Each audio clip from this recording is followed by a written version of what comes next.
चलिए यहाँ पर हम याद रखने की कोशिश करेंगे क्वालिटीज ऑफ एंटरप्रेन्योर एक स्टोरी की मदद से।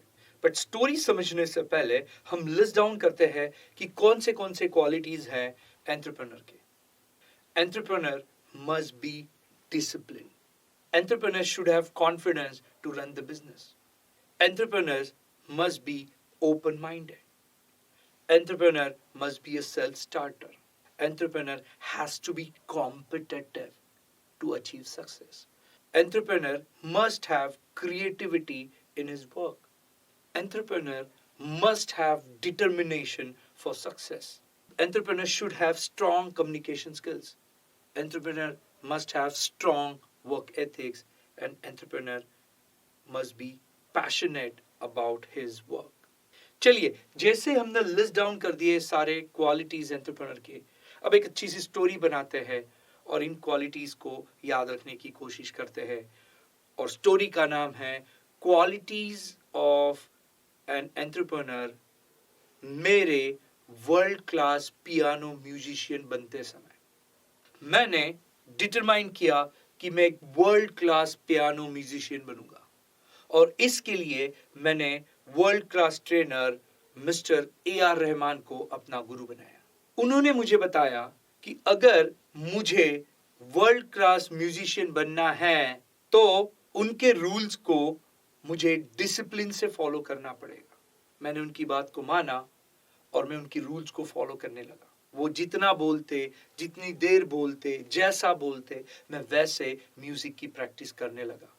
तो मेरा पियानो बजाना अच्छा हो गया और अब मुझे पियानो म्यूजिक बजाने में कॉन्फिडेंस आने लग गया। एक बार मेरे गुरु ए.आर. रहमान साहब जी मुझे एक म्यूजिक कॉन्सर्ट कम कंपटीशन में लेके गए। वहां पर अलग अलग म्यूजिशियंस अलग अलग तरीके के स्टाइल से बजा रहे थे और मुझे वो कुछ अजब लग रहा था। तो ये बात जब मैंने मेरे गुरु से शेयर की तो उन्होंने मुझे समझाया कि आपको हर समय हर म्यूजिशियन के स्टाइल को ओपन माइंड से समझने की कोशिश करनी चाहिए। मैंने उस कंपटीशन में ऑब्जर्व किया कि जो भी नया म्यूजिशियन आता वह एक स्टाइल को सेल्फ ही स्टार्ट करता और धीरे धीरे एक स्टाइल से दूसरे स्टाइल में जाता और दूसरी स्टाइल से तीसरी स्टाइल में जाता। धीरे धीरे यह कंपटीशन कॉम्पिटिटिव बनने लग गया।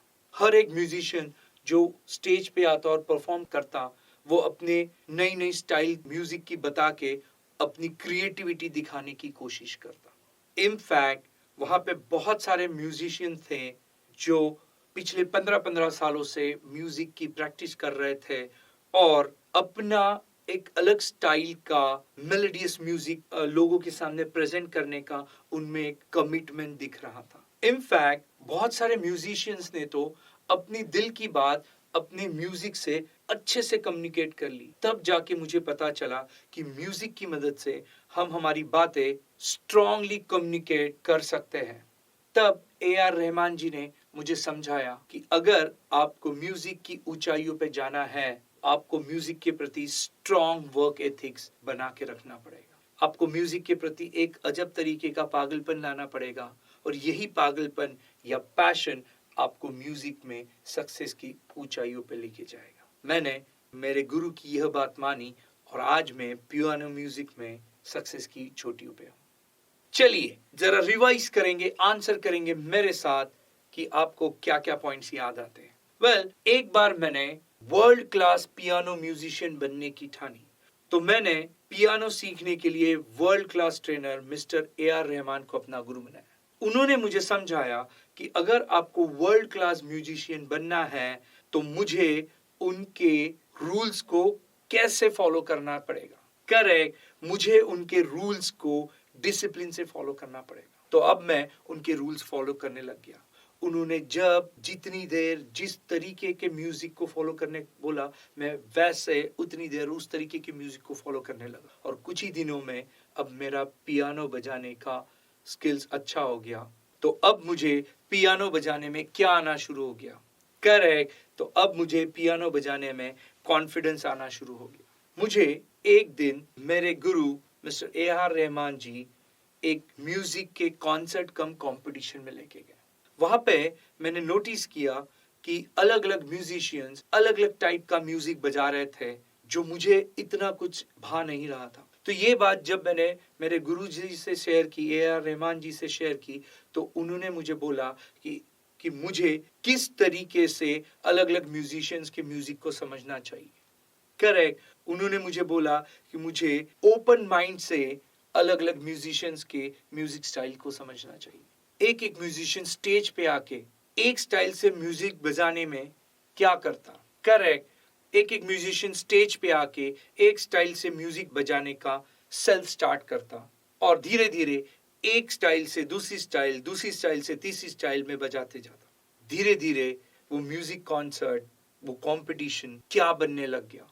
करेक्ट, कॉम्पिटिटिव बनने लग गया। स्टेज पे हर एक म्यूजिशियन आता और अपना एक नया स्टाइल प्रेजेंट करता और लोगों को उसके म्यूजिक में क्या दिखाने की कोशिश करता। करेक्ट, उसके म्यूजिक में क्रिएटिविटी दिखाने की कोशिश करता। वहां पे बहुत सारे ऐसे म्यूजिशियंस थे जो 15-15 सालों से प्रैक्टिस कर रहे थे और लोगों को एक मेलोडियस म्यूजिक सिखाने का उनके बिहेवियर में एक क्या दिखाई आता था। करेक्ट, लोगों को एक मेलोडियस म्यूजिक सिखाने का उन म्यूजिशियंस के बिहेवियर में एक डिटर्मिनेशन नजर आता था। इनफैक्ट बहुत सारे म्यूजिशियंस अपने म्यूजिक की मदद से अपनी दिल की बात बता सकते।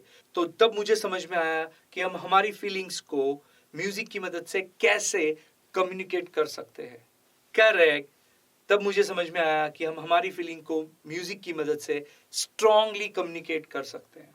तब मेरे गुरु ए आर रहमान जी ने मुझे समझाया कि अगर आपको म्यूजिक में सक्सेस की ऊंचाई पर जाना है तो म्यूजिक के प्रति आपको स्ट्रांगली क्या मेंटेन करना पड़ेगा।